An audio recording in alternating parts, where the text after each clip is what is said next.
Hello, and welcome to the Beautiful Business Podcast, where today I'm joined by the amazing Sabrina Chevannes from the No Bullshit agency. Sabrina comes with an inspirational background, first training to become a doctor and then taking the leap into entrepreneurship. And by her own admissions, she's made lots of mistakes along the way. But one thing that is unmistakable when looking into Sabrina and her work is that she has a shining passion to support people to do the things that they love, and she makes no apologies for it. Today, I'm excited to chat with Sabrina about the current state of affairs in agency land. Sabrina is adamant that everything is not quite as squeaky clean as some might think, and that as a whole, we're skirting around the main issues in agency world right now. As we always say on the Beautiful Business Podcast, there's more than one path to that final destination that we call success.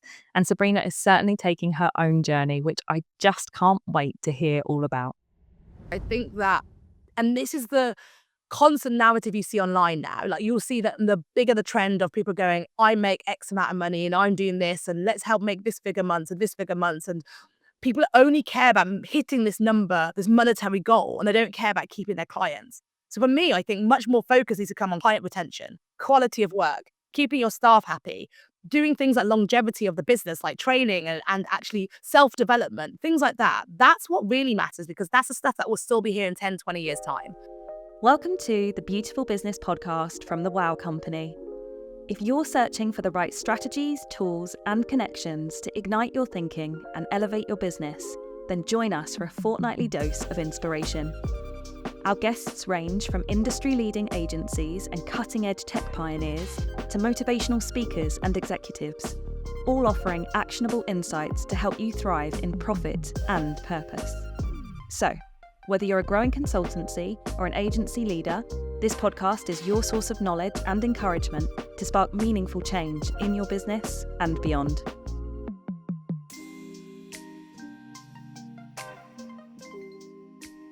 Sabrina, welcome. Welcome to the podcast. I'm so excited to have you here. Thank you for having me. No, please. So we start off every episode by asking this question, and I'm really excited to hear what you've got to say. I feel like you put out quite a bit about you online, about you as a person, which is just great because often we only get to hear what people's kind of work achievements are. But we love to hear something different. So could you tell us something about you that we don't already know? This is hard. This is hard, like you said, because I put a lot of stuff out there. Yeah. That I like almost every day I'm putting something online, and I feel like I've told the world pretty much most things about me. Um, I think that something that most people don't know, and especially they can't tell from the content I put online, is that I'm actually incredibly shy. No one's gonna believe me now. Go on, tell me more. I'm really shy. Like, I'm genuinely a really shy person. Like, I get so nervous meeting new people. I like, if I go to a networking event, like a lot of the time I'll like hide in the corner, and like, I've been to conferences and during the breaks when everyone's kind of mingling, I've like hidden in the toilets. I'm really, really like nervous around like new people, and completely shy. I don't know what it is. I think I just get worried that people are gonna, I don't know, just the way that people are at networking events as well. I feel like it's quite salesy and quite intimidating. I think I probably find that really cringe, and so I just don't want to put myself in those situations. And I just don't know what to say to people. I feel like I'm if I don't know what having in common with them. I have to have this really awkward small talk, and I just find that really awkward. So I don't really know what to say most of the time, which people can't tell about me because I'm always usually talkative, and that's like going. But the thing is, that's because I'm talking about a topic I love and I'm really passionate about. And obviously, when you do get me on a topic that I could talk about, I could talk for days, right? And I'm really outgoing in that sort of sense. So I think I'd be what you'd classify as an ambivert. Like I'm this extroverted person when I need to be. Like, I can get on a stage and I can do talks and I can, command a room and everything like that. But then at the same time, I actually don't like to be the center of attention or in the middle of all this stuff. And actually, I quite like to just have quiet time and read a book and everything like that. And so I definitely need both ends of the spectrum. Yeah, I'm actually quite shy. That's really interesting.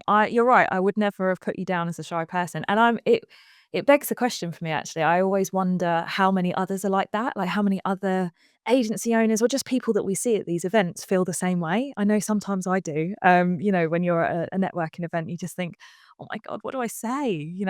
It's interesting because I think, like, the topic these days that people talk about is, like, masking, hiding who you truly are because of what society's really like, and it's interesting because obviously my whole brand is like no bullshit, right? I'm talking about being yourself. And people would say then that's inauthentic. If I'm actually quite shy, but I'm showing up as this really like boisterous person, does that mean I'm putting on an act because and people have said that to me when I said, "Oh, I'm actually quite shy." They go, "Oh, does that mean all of this is just an act?" I'm like, "No, I'm being me, but there's also a shy part of me. Like, and I will be that person. I don't show up with full energy and, outgoing all the time. And sometimes like I said, I am literally hiding in the bathroom at an event. And so I don't ever, I don't ever try to be someone that's different. But sometimes you've got different versions of yourself and they show up when they need to. And so, if I do have to present at an event, I will find all the energy in the world and I'll be the most outgoing person if I need to be. Even no matter how tired I am, no matter how sick I feel, I'll be able to get up there somehow and be that person because I know that's what's needed from me at that time. It's not fake, it's just you muster all that sort of strength up on you. And then I'm probably like hiding in my room for 2 days because I'm just so exhausted and drained after. No, and I think that that's an absolutely valid point. How many people say about you should just be you the whole time. And I think exactly the same as you. I am. They're just are different versions of me. My home life me is a very different version to my work life me. And I think that's all right, isn't it? Can you talk to us a little bit about your agency? So it's called the No Bullshit Agency, which you've shortened to NOBS, I think. What do you do? What are you about? Tell us everything. Oh, yeah. So, we've been through a bit of a couple of rebrands, but Knobs is the new kind of brand now. We're basically having everything I do, I think, all encompassing under this brand of Knobs. So it technically is the agency, but it's also we're running a members club and we've got a new studio launching as well. We've got podcasts. So Knobs is kind of the overarching brand for it. But Knobs Agency is so the No Bullshit Agency. And yeah, we've been like basically a full service creative agency for several years, but I think that we're sort of pivoting because of the whole because of I feel like I don't know, I feel like the creative scene has changed a little bit over the last few years. I don't know what you think, but I think that, so many people are becoming entrepreneurs now. There are new businesses like every day. And I think people's requirements have massively changed. So a few years ago, we were working with SMEs and we were doing like bigger websites and things were a lot more complex and there weren't as many tools out there. So people were limited with what they could choose. Content was a part of their strategy, but it wasn't that big a part of their strategy. I feel like that's completely shifted now. I feel like, for example, websites are secondary. Everyone's talking about content. Like everyone's talking about campaigns that need to be running. And now it's personal branding content as well and how to put the messaging out there. I think that people's priorities have changed a lot. So we've always been full service, whatever people take from that.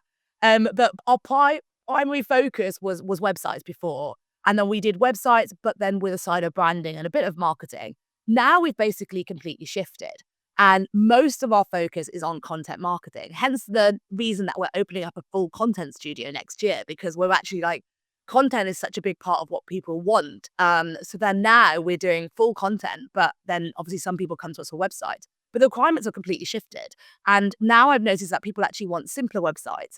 And there's always like no code, low code solutions. There's new like strategies coming out. And all the people who are probably back, lower players in the game have invested a bit of money into to websites now, and they've got some really amazing solutions. So I think the whole industry has changed a lot and shaken up, and I think that people want different things. So our agency has completely pivoted in the last year or two.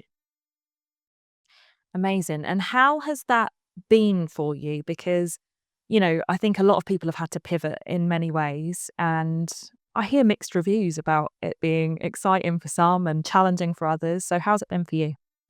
I've heard total mixed reviews too. I feel like I've heard people say that this is apparently the worst year agencies have ever seen in the history of agencies. Like people are saying that it's by far the worst year. And then I went to an event the other day and they were showing me some reports and they said, oh, everyone's feeling optimistic and everyone's saying this is a great year and everything's on the up and up. And I'm like, which agencies are you talking to? Because I've not heard any now feeling that optimistic. And it's just, it's been a very interesting year. Um, I'm really optimistic because I'm excited about it because we've completely shifted though. We're no longer, I would say, a traditional agency. I feel like over the last 10 years, we have been running a traditional agency. And I think it's been tough. I think that we've struggled a lot. We've struggled trying to find good staff, especially after pandemic, basically. Everything shifted.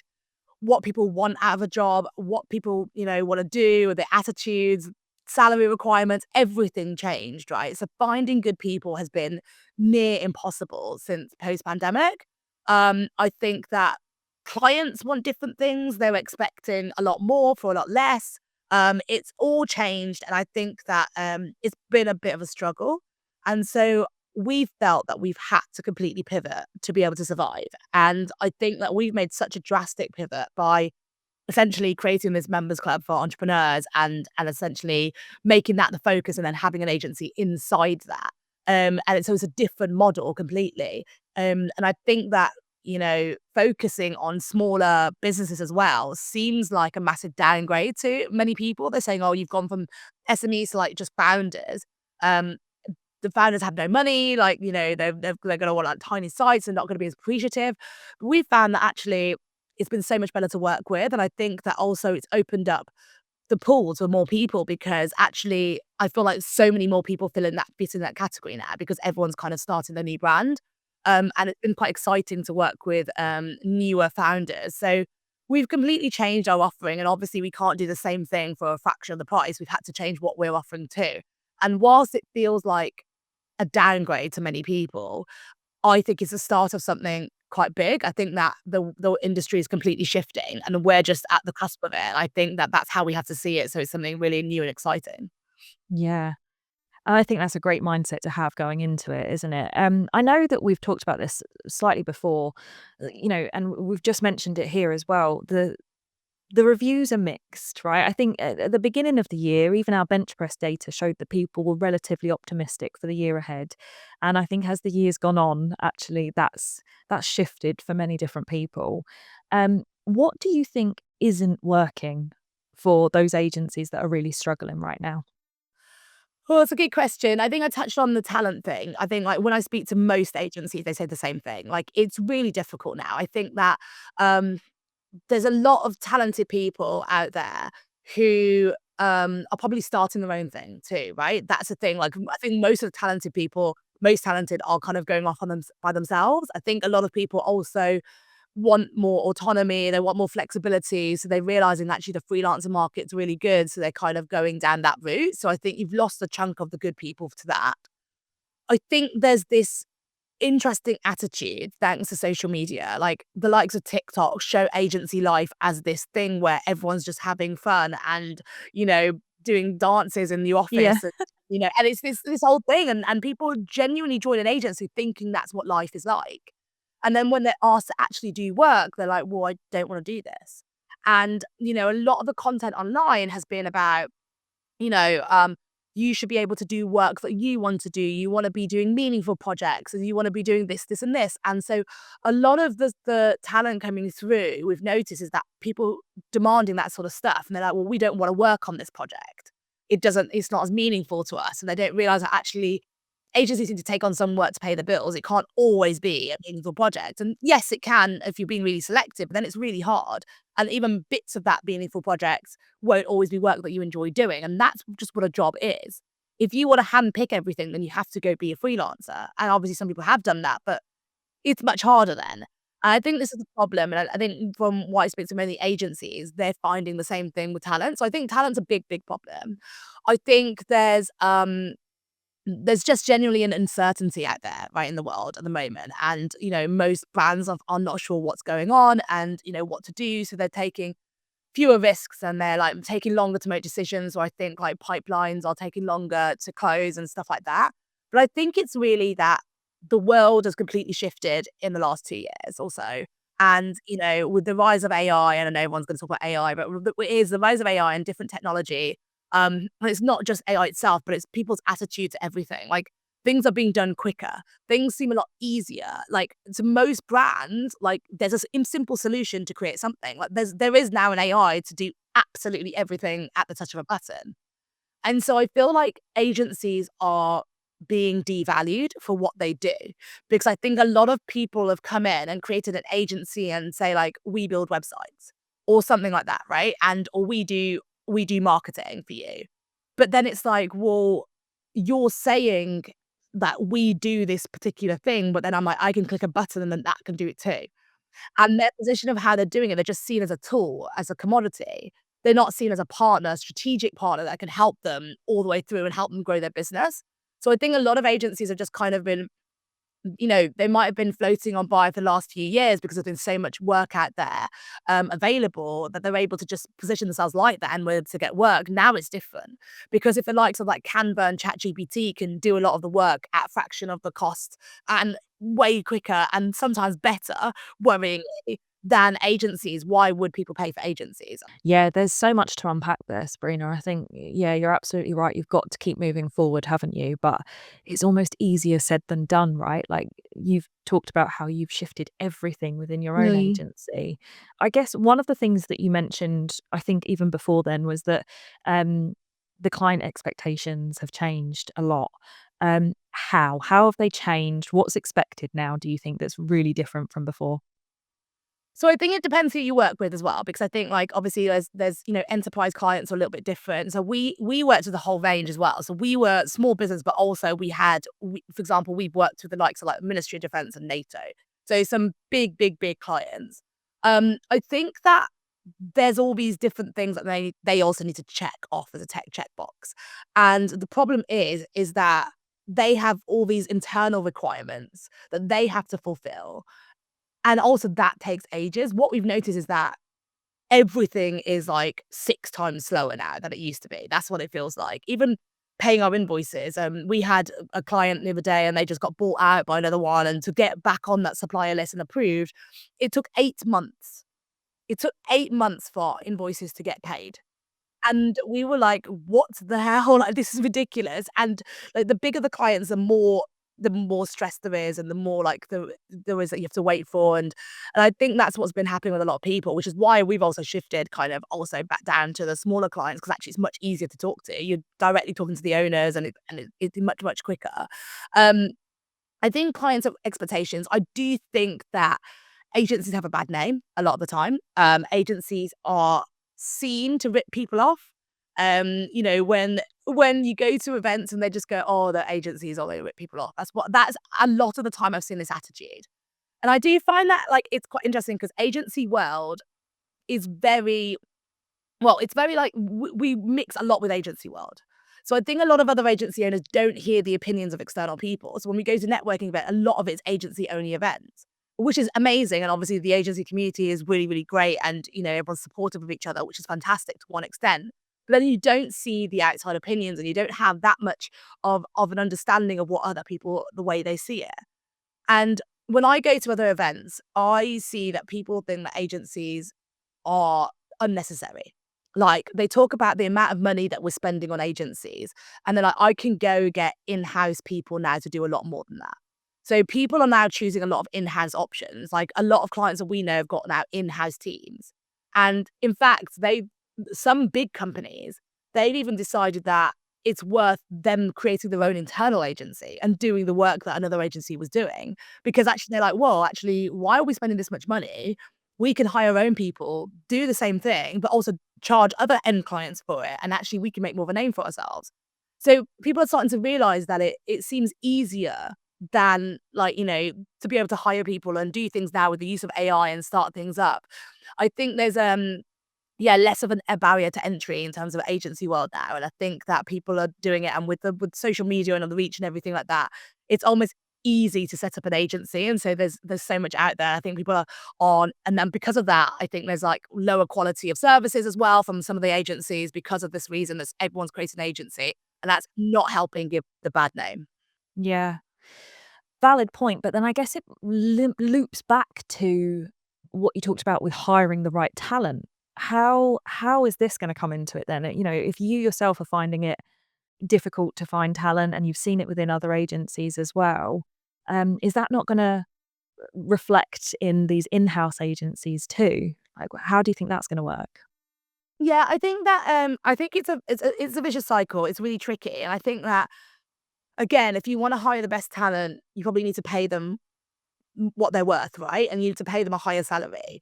And so the problem is then that the bigger agencies are the only ones that are going to be able to afford those higher salaries because they're then going to need to charge more to their own clients.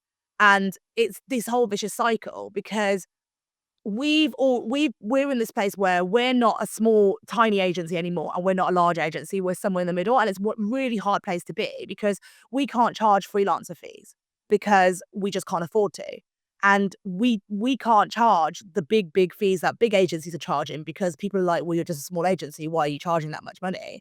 And the people who do have those big kind of contracts, they actually want a large agency because they want to feel that kind of reliability, I think. Like, you're working with someone, they always say like, oh, you don't want someone to be sick or whatever. They want to have account managers, they want to have different people, they want to know. And it's almost like the kudos of working with that big agency because they worked on John Lewis's campaign or something like that. So there's almost that brand name with it. And it's like, so you're in this weird middle and you can't charge loads, you can't charge freelancer fees, you've got this weird awkward pricing. And then within that, obviously, then you're at a certain, profit margin, and you can only so afford a certain amount of salaries that can go within that, and you probably can't get the best of the best of the best. So then you're left with the mediocre people, and you might get super lucky, and you might get someone who is really keen, they really like your agency, and they start up and they build their way up, and they're absolutely amazing value for money. Or you just get the ones who are just like, this is not good enough, I wish I was at a bigger agency, or something or other along those lines, and they don't really seem to work for the money. I think it is really difficult. So I think that, unfortunately, I think with a lot of things now, I think many people just don't know what they want. And this applies across the board. And what I've noticed is uncertainty from everyone. Like do a lot of work just speaking to other entrepreneurs and finding out what's going on and how they're feeling. And the consensus is that people just aren't sure what they want. Like employees aren't sure what they want to do with their life, like whether they want to work for this agency or want to work for their brand or they want to, do their own thing. Like a lot of people I speak to, I do a lot of like webinars and stuff and talks for marketers and upcoming people who do in agency world. And so many of them say, I want to start my own agency. And when I ask why, they don't know. They don't actually have a reason why. They just think it sounds cool. And they don't get how much work is involved. And it's really, really interesting. Or some people go, I want to work my own agency because I want more freedom. I was like, that's the last thing you're going to get when you're running an agency. And it's just, they don't understand what it entails.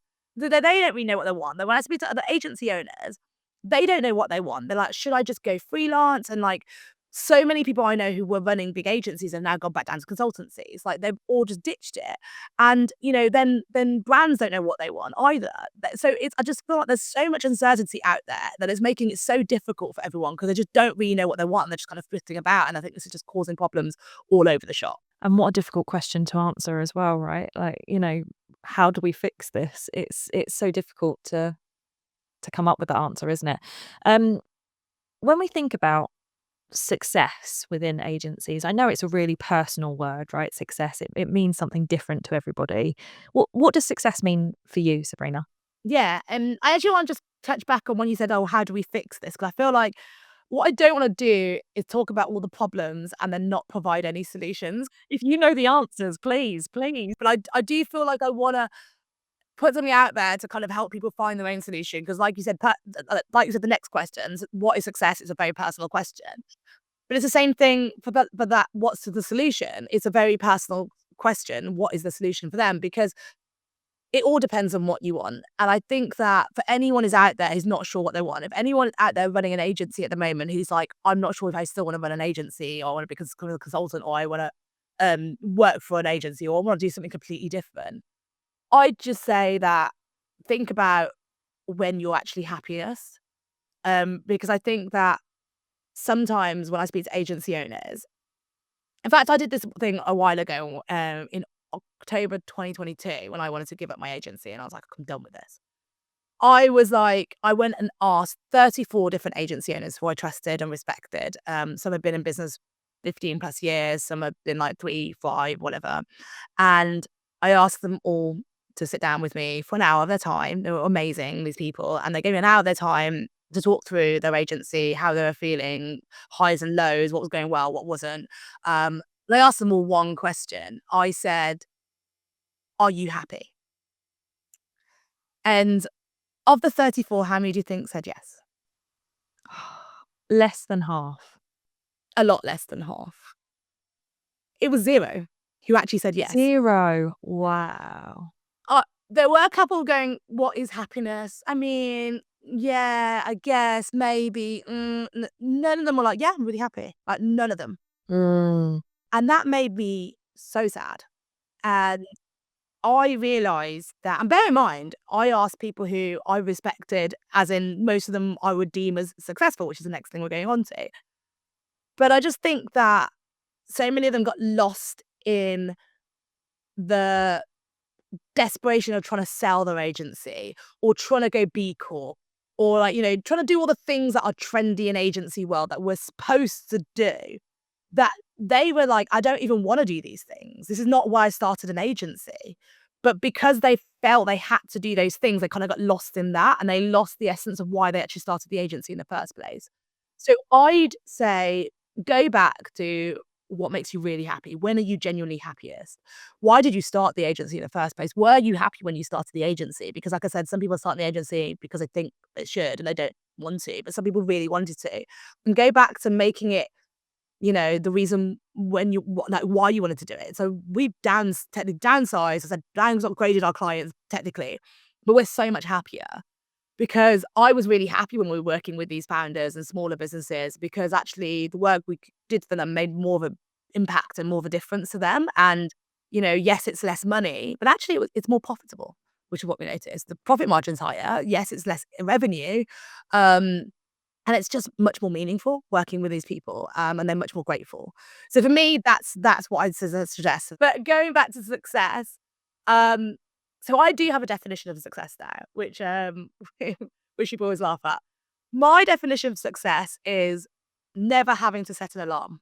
That's so specific, but I love it. Tell me more. Because I just think that I hate when my alarm goes off. I'm not a morning person. I hate it every time. And I'm just like, "Oh, why do I have to go out for work? Or why do I have to do this? Or why do I have to do anything?" I I just think that, like, if you're having to do something, then you're not free. And I think, like success and freedom are kind of hand in hand. I think when people say ultimate success, for me, it's not a number of like in terms of money. It's not like a particular lifestyle in terms of like how big my house is or where I live in the world. It's that complete autonomy and freedom to do whatever I want, whenever I want. And I can only do that. Like, I feel like if I'm never having to set an alarm and it doesn't matter when I wake up, that's pretty free. Like, for me, it's like, even like to get a flight, like, like that's the only time I feel like I can set an alarm and not be grumpy. Even there, like, imagine if you had a private jet, you could fly whenever you want. I know that's not great for the environment, but imagine if you didn't even need to book a flight and you could just have the freedom to do it whenever you wanted. Like, I would love that life. That would be my life, regardless of where I am in the world, or how much money I have. But if I never had to set an alarm and I could do whatever I wanted, whenever I wanted, and I could choose whether I worked each day or, whatever I wanted to do, I feel like that's a pretty free life. And that's my definition of success. And can we call you successful now? Do you No, set your alarm? no, I definitely set my alarm and I'm grumpy every Yeah. day. Amazing. I love that. I love how you've brought it down to something so specific. A lot of people would probably use that phrase, I can't put my finger on it. But yeah, you've put your finger right on it. It's the alarm button. Turn it That's off. literally that's it. It's like it's just that. I feel like I don't know how many kids that means I'm gonna have. I don't know what type of house I'm gonna live in or whatever. I don't know what that means. And I know that obviously when you do have kids, like I don't have kids at the moment, and when I do have kids, you probably do need to set alarm, but they'll be your alarm. Like, Yeah, right. whilst like, so I feel like that's the thing. And actually, it'd be great to also have I feel like success for me also would mean that I probably have help to help me with that. So like I might have an au pair who would also be able to look after the kids in the morning so I could go and do what I needed to do. Maybe that's part of the whole thing as well. I don't Yeah, know. right. It You expands. It gets more and more. Exactly. So you see, like with this definition, you can literally make it whatever you want it to be. It is so specific, but at the same time, it leaves you so open to like craft your ideal life, whatever that looks like. But for me, that's it. That being able to do whatever I want, whenever I want. It makes me I'm trying to think now, like, if I had to put my finger on exactly what mine would look like. But yeah, you're right? It's the bigger picture. It's the autonomy of doing whatever you want, whenever you want. Something you talked about just before that when you talked about kind of, solutions, I guess, for people working towards, a better agency life. You mentioned about doing something that makes you happy, and I love that idea as a premise. I really do love that idea. That's what we all want, right? Like you just said, we've got the autonomy, we want the happiness, do something that makes you happy. But I can't help but flick back to something that you mentioned earlier, which was sometimes you have to do stuff just to pay the bills. And the two don't always go hand in hand, right? And that's the thing that I keep coming back to is that challenge of, a lot of agency owners are creative people. And when they're truly happy, is probably not in 90% of the stuff that they have to do to keep their agency running. I mean, how do we start to balance this? How do we start to aim for happiness whilst also living in an economic climate that requires you to do stuff that you don't necessarily want to do to pay the bills? Have you got any advice? I mean, well, I think the thing is, how many agency owners are actually still doing the work? That's the next question. It's like we talk about this all the time as agency owners, and we're like, oh, we want to take on clients that are more meaningful, but sometimes we have to do the ones that pay the bills. And I'm like, well, but what are agency owners doing in that whole process? A lot of agency owners have nothing to do with actual client work. Like a lot of them don't at all, right? They've got account directors, they've got project managers, they've got people doing the physical work. They're not doing any of it.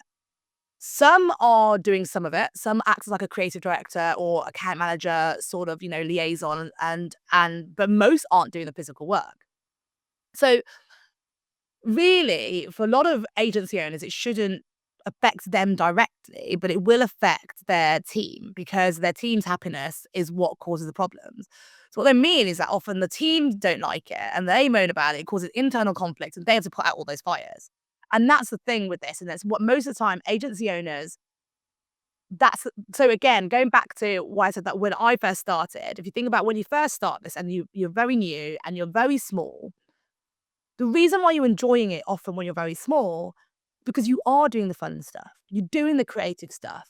You often start out as a graphic designer, a developer, or marketer, or whatever, and you're doing the work that you've always loved doing. You're working on projects that you enjoy working on. That's what you did. You got stuck in, you came up with ideas, you saw it go from like this tiny little thing to this amazing campaign, and it's all you. And it was so fun. Then your clients are super grateful, and you get this text message going, "Thank you so much. I'm so happy. I'm so proud." And you see your work, and it's just wonderful. It's amazing. You grow and you grow and you grow, and you're less likely working on those projects. And all you're dealing with is the admin, chasing invoices, the bureaucracy, and dealing with every complaint that comes in, like, and all the internal bollocks that goes with it. That's what you're dealing with. So the reality is that you're not doing any of that fun stuff anymore. So actually, it's less actually about what projects should we be taking on. That's not as important because that affects you less than the bigger picture. And most of the time, it comes down to the fact that we haven't got real processes in place. We've overlooked certain things because we grew too quickly, because there was so much focus on scaling, growing, and selling your agency, because that is the biggest focus in agency world. It's all about how big you are, how quickly you're growing, and and you do that regardless of what else is going on in place. And instead of doing it slowly but surely and making sure every step of the way is good and that you've got everything in place to grow, you just kind of scale. And then you get to this point where you're like, oh my God, I've done it too quickly. And then you're like, scramble. And then it all becomes, drama and crap that you have to deal with. And that's the reality of what an agency owner's life's really like. Whereas, if you did kind of go back, because think about it, because if you went back and you had someone to pay you a salary that you believed that, you should be getting, and you were getting a salary and you got to choose to work on really cool projects and do the things that you really, really wanted to do, which agency owner probably wouldn't do that? Like, think about it. If you said, I'm going to give you any salary you want, like a decent, not like obviously off the scale silly, but if any decent salary you want, so I'm going to give you a six-figure salary. I'm going to give you cool projects. You get to do the physical work that you love and create amazing things. Who wouldn't do that right now? Most people would. But the thing is, they could have that as a freelancer probably. But it's like, that's why so many people are like, should I go back to freelance? Because potentially that is potentially what they want to do. But at the same time, they're toying because they do want to build up this thing. And also they've spent so many years building up this thing and they would love to have a team. They'd love to have this great thing. And if it could just work right, then everything would be okay. But there's always something coming in to make it not work right and stress you out. And it's like, there's that balance. But the thing is, you're realistically, you're never going to have that ideal situation where you get to be creative, you get to be paid well, because there's always other stuff to work out. And unless you've done everything really well and you've filled in all the gaps and you've got everyone working perfectly all the time, it's just not always going to work for you. I think that's the reality to it. I think people are worried about things like the perfect clients and the perfect little bits, but there's actually, if you just slowed down the growth, I think you'd have a lot fewer pain points for sure. Yeah. I know that growth and turnover, like we've talked about this before, haven't we? It's like almost swear words to you when it comes to measuring success. I know that, and I see it from both sides, right? You mentioned when you and I spoke, we talked about how, when you speak to someone at a networking event and they ask, "Oh, what's your turnover?" And that's the measure of success. Whereas actually, as we've discovered in this conversation, you still have to turn your alarm on. And that's where we're actually measuring the success, right? Um, but we still need tangible things to be able to just reflect on where we are, I guess, within the industry. But what would you like to see more of in those conversations when we talk about success and those measurements? Yeah, and like you said, like you need tangible measurements to know you're going in the right direction. Like for me, that I've picked something so specific, but how do I know whether I'm getting towards that alarm switching off? Is it like I just now snooze 9 times, and if I go down to 4, maybe is that okay? Like how does that help me? Like how do I measure it? It's really crazy. Or is it that like I can leave my alarm off on the weekends or on certain days, or like what? I mean, it's really hard to measure, right? So you definitely need like KPIs so you can measure where you are at, and I totally get that. For me, the conversation should be around quality. Like, I have never had a single person say, "Oh, you working on anything you really enjoy at the moment?" Which is surprising. I think that would be a big question. I think that would be a very common question. Have you got any exciting projects at the moment?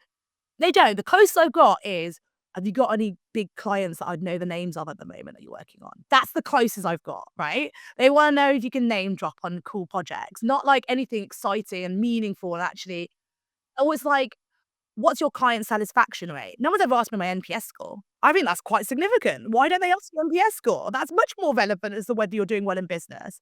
Or it's like, what's your staff turnover like? No one's ever asked that. They ask what my actual revenue turnover is, but they don't ask what your staff turnover is like. I mean, these are much bigger indicators of whether you actually run a successful agency. Like saying how big is the questions I get, how big is your team and what's your turnover? Neither of those are indicators of whether your agency is successful. They indicate growth, but they don't indicate actual profitability or a good quality agency, whether you're doing good quality work, people are happy, or anything about your agency. It's purely just growth. And it comes back down to size bloody matters again, as usual, because look, that's all they care about. They don't care about the quality. They only care about growth. And I think that's a problem for me. It's like, I wish that people would actually just be like, oh, the quality of stuff's going on. Because again, in agency world, this is why I think lots of agencies have got bad names, is because there's so many agencies out there who will take a quick buck and they will charge clients X amount of money, don't do any work, and then just, not deliver, and doesn't matter, they'll just move on because there's plenty more fish in the sea. And I even saw a post on LinkedIn the other day. There's a couple of marketing agencies who are doing that. They're taking like 5 to 10K retainers every single month, and they've obviously got 3-month minimum spend. So they're taking that money and then they're just not doing any work, or they're doing bare minimum work and then they're blaming it on XYZ that why their results haven't come in. But they're essentially just not doing the work. And the thing is, when you complain about it, like, even like how many people are going to go to court over that much money because of the amount of stress it takes? And obviously, if they're bigger clients paying that much money, they just don't, that's a insignificant amount of money for them, but it's significant for the agency. So there are people out there who are doing this sort of thing. And say if these people are raking in all this money and getting all this sort of stuff, they've got no clients on the books. They're going to have no good reviews. They're going to have no case studies. They're going to have probably staff who won't like it because they're going to just run away all the time. And they won't care, but their turnover looks good. And, that's the thing. And it's really difficult. And also, when it comes to number of staff in a team, people don't count full-time employees anymore as a number of staff. They just count every little person that does one little thing for them. So if you work 2 hours a week for them or whatever, doing one thing, they count that as a staff member. And they're like, oh, we have a team of like 75 now, but you have like 3 full-time employees and just a bunch of people that you tap into. And they tried to make out like this is the size of your team, and we've got a global team just because you've hired offshore developers in different countries. And it's like all a matter of like how it looks, right? It's optics. And it wouldn't, this stuff wouldn't matter if people didn't give it the clout that it gets. Like, people are like, oh my God, like, and like I said, people come to me, I said to people, how's it going? They go, oh, great, we've got 25 people now. I'm like, is that a good thing? I don't know. Like, and they go, no, it's great. It's the biggest we've ever been. I'm like, okay, the biggest we ever been. It was the worst time ever. Like, so it shouldn't be just one kind of metric, but it is. And I think that, like, even people go to me, oh, like, how big did you get to? Or what was your turnover? They go, oh, you're doing really well then. I was like, you didn't ask what my profit margin was, because yeah, sure, I might have a 7-figure turnover, but I'm not doing great profitably actually. And so when we went right back down to a 6-figure turnover, our profit went like massively up. And so I was like, I know which one I'd rather have for sure, but people only look at certain things. And I think that, and this is the constant narrative you see online now. Like, you'll see that the bigger the trend of people going, I make X amount of money and I'm doing this, and let's help make this figure months and this figure months. And people only care about hitting this number, this monetary goal, and they don't care about keeping their clients. So for me, I think much more focus needs to come on client retention, quality of work, keeping your staff happy, doing things like longevity of the business, like training and actually self-development, things like that. That's what really matters, because that's the stuff that will still be here in 10, 20 years' time. Jumping on a trend right now and making a quick buck, that will go. I love those, and they're still really, like you say, tangible measurements as well, aren't they? Those sorts of things. You've mentioned this a couple of times throughout. You've talked about maybe agencies having a bit of a bad name and people going freelance. You even mentioned consultancies at one point. Now, we did a webinar not too long ago about consultancies, the difference between consultancies and agencies, and what consultancies are doing practically that is outperforming agencies. I'm intrigued to know what you think about it from a mindset perspective. I think that, I'm intrigued. I'm just intrigued to hear what you think consultancies do differently. Yeah, so I probably have a different viewpoint on this, but I think even the terminology sparks different emotions in the client side versus the agency side. So I think that when you hear the term consultant, as from in the agency world, people think small. People think consultancies are small. Like, they are probably not as good because they're small. They charge less fees. They just have a smaller team. And there's not as much kudos to it. Whereas the term agency sounds grandiose, it sounds ambitious, it sounds like you work on big campaigns, it sounds like you get giant fees and you have sexy brands, right? That's the agency mindset towards those two words. Clients hear agency and they think cutthroat, clinical, expensive, time wasting, maybe good work. They obviously, like, you obviously get good agencies who do great work, but a lot of those other things are still there. Like, they still think you're expensive, you take a lot of time, and it's still quite clinical, cutthroat. They hear consultancies and they think strategy. They will partnership. intimate relationships, they work together, growth, journey. Like, they hear a different thing.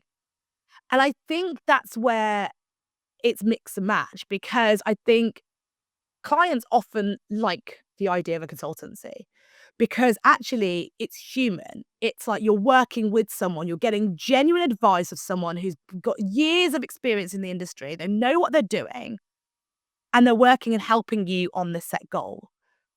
They see agencies as someone you just hire to do a piece of work and that's it. It's often a quite short term, time project thing. And it's like that sort of relationship and touch and go.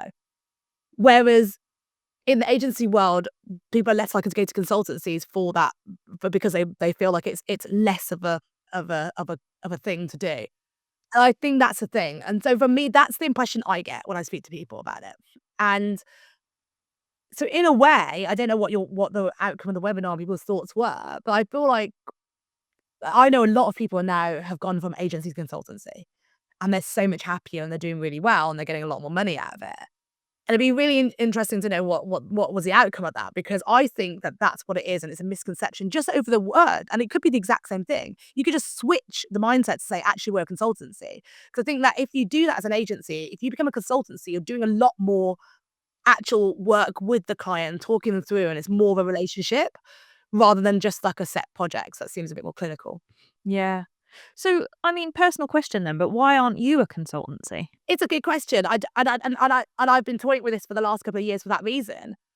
Um, I think this is why we are also changing like everything, and that's why we've become this club, which is more of like this group sort of mentality, and it's more, we see it as like a mastermind. We call it like a lifelong MBA. It's like your network of people, and we just have an in-house agency. I think it's only because we think the word agency is easier to understand.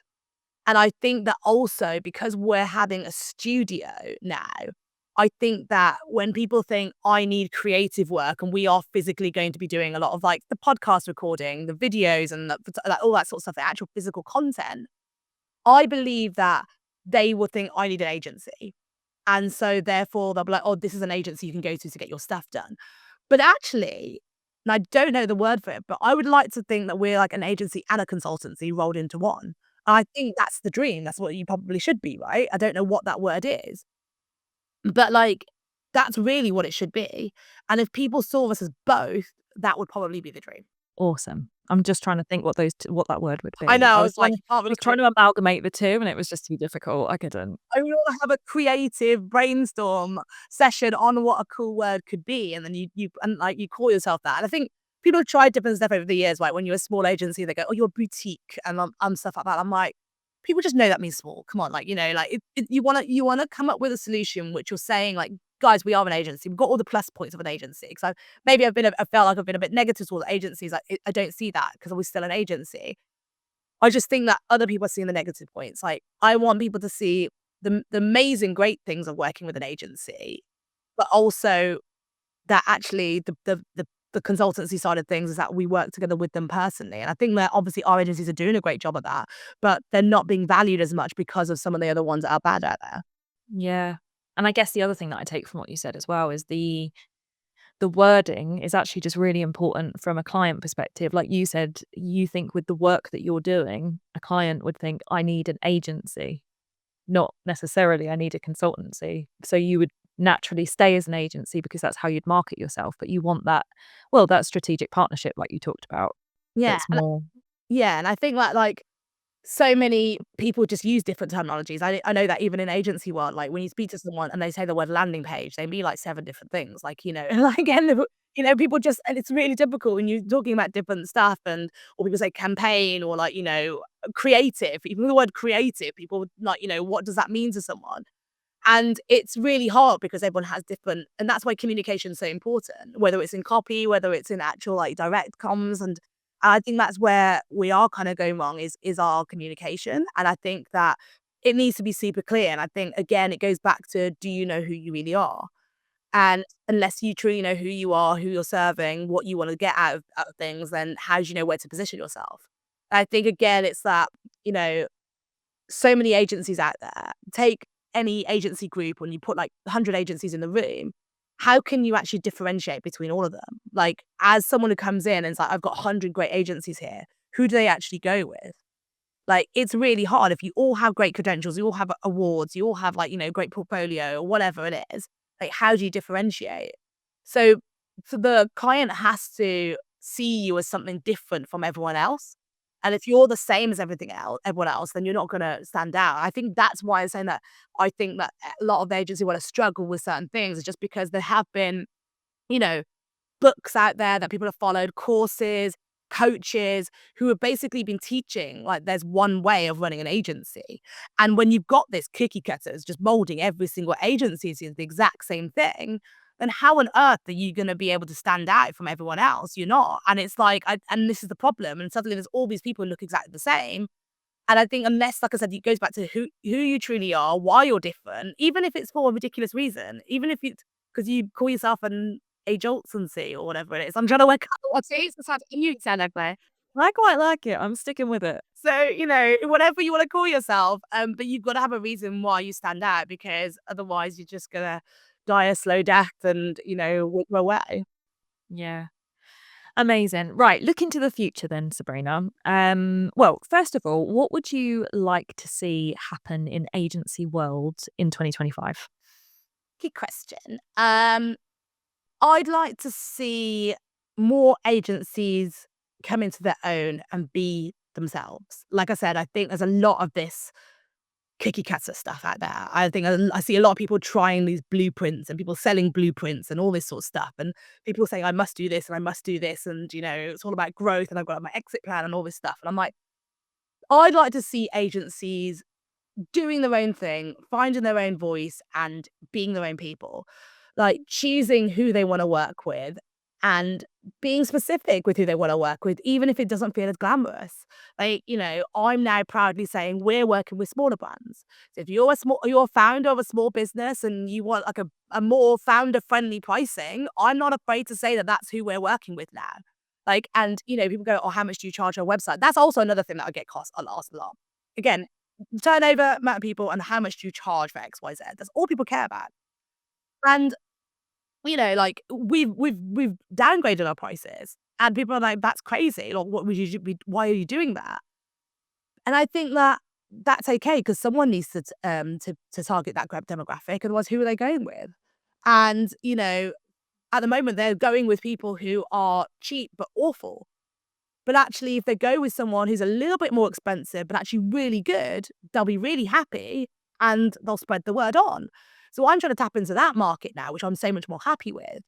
And I think that I want to see more agency owners who are doing it for the reasons that they really love doing. Like, there's nothing wrong with working with small businesses. There's nothing wrong with working with founders and helping them build a brand from the ground up. There's nothing wrong with working in a really weird niche that other people would say is not very good or boring or whatever. Like, you don't need to work with the sexy brands. You can do if that's what you really want to do. Absolutely. And I want to see agencies doing what they want to do, not stressing their life out becoming B Corp because they feel they have to become B Corp, even if that's not really what they want to do.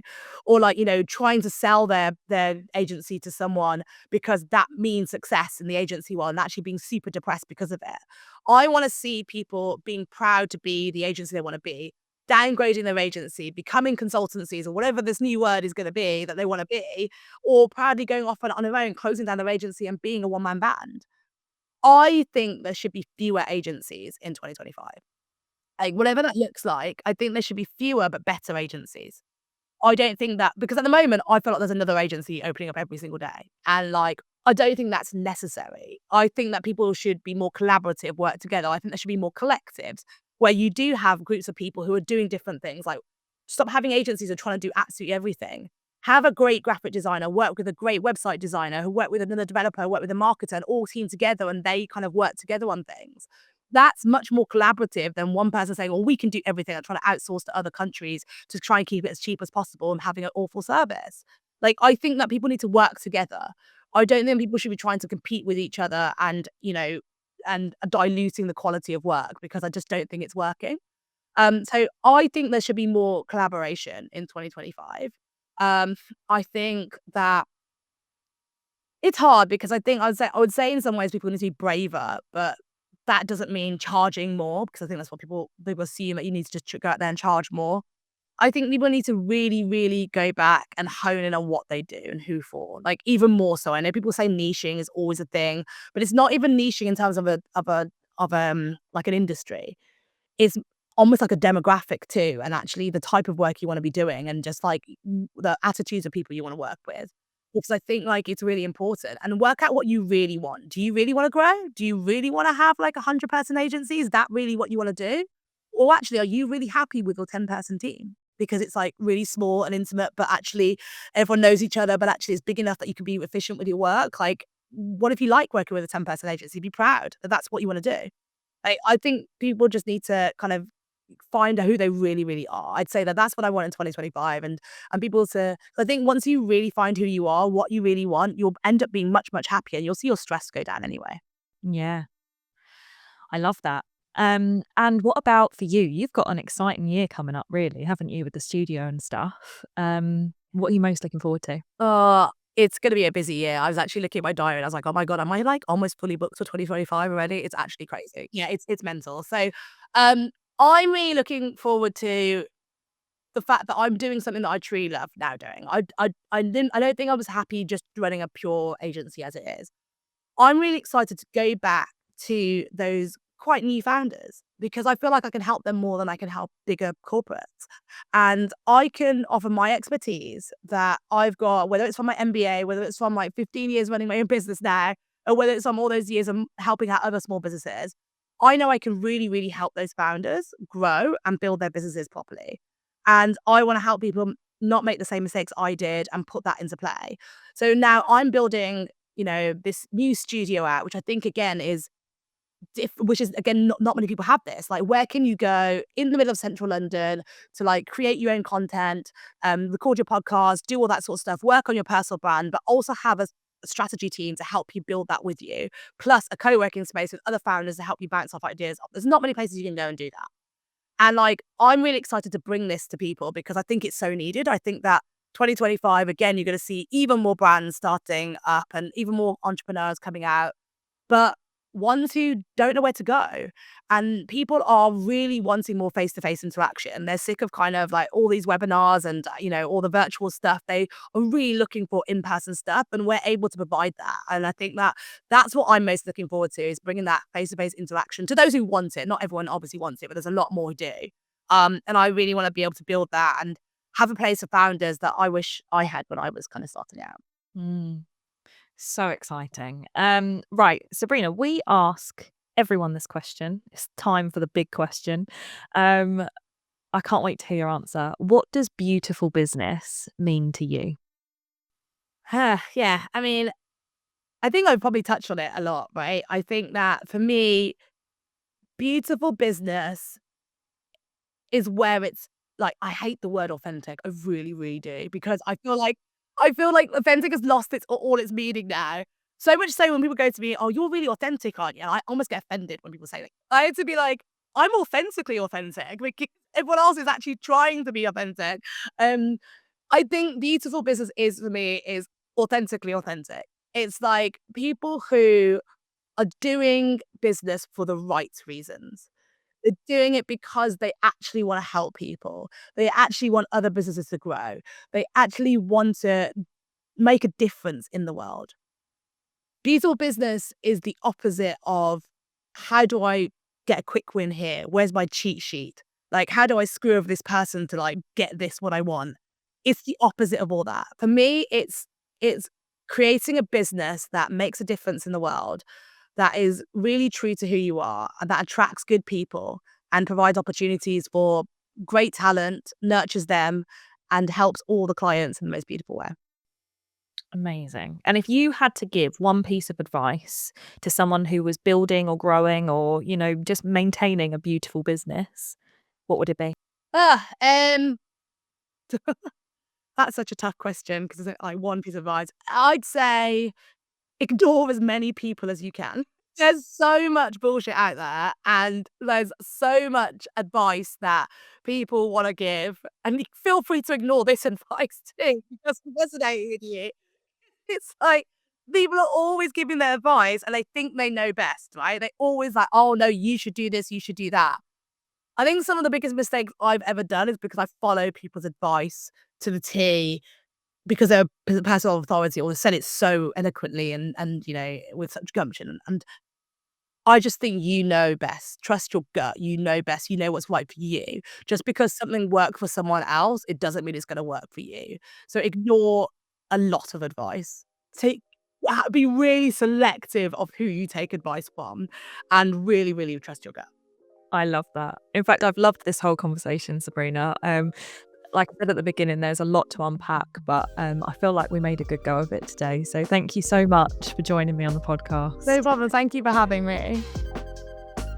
Thank you for listening to the Beautiful Business Podcast. If you've enjoyed this episode, then please remember to subscribe and leave us a review. For more advice and practical tips on what it's really like to build a beautiful business, visit our content hub at wowco.uk/hub or check out the link in the show notes.